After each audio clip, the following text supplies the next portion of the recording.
ఎంతో అద్భుతమైన బాలరాముని ప్రాణప్రతిష్ఠ ఎంతో వైభవంగా జరిగింది. కోట్ల మంది భారతీయులు ఈ విశేషాన్ని టీవీల్లో చూసి హిందూగా పుట్టినందుకు గర్వపడ్డారు. బలం అనేది ఐకమత్యంలోనే ఉందనే విషయం ఇంకోసారి రుజువైంది. ప్రపంచ దేశాలు భారతదేశం గురించి గొప్పగా చెప్పుకుంటున్నాయంటే అది ఆ దేవుని విషయంలో మనం కలిసికట్టుగా ఉండడమే. విభిన్న భాషలుండవచ్చు, ప్రాంతాలు వేరవచ్చు, సంస్కృతులు మారవచ్చు, కానీ భగవంతుడి విషయంలో అందరూ ఏకతాటిపై నిలబడతాం. అది ఉండాలి ఖచ్చితంగా. మన మధ్య చిచ్చులు పెట్టడానికి ప్రయత్నించే సంఘ విద్రోహ శక్తులకు ఇదొక మేల్కొలుపు.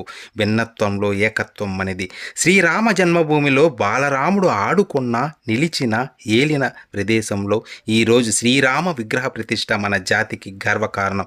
ప్రతి ఇంట్లో, వీధిలో, ఊరుల్లో జై శ్రీరామ్ జై శ్రీరామ్ అనే నినాదాలు వినబడుతున్నాయి. ప్రతి భారతీయుడు ఈరోజు ప్రతి ఇంట్లోనూ అఖండ జ్యోతులు వెలిగించి ఐకమత్యాన్ని, భక్తిని చాటుకున్నారు.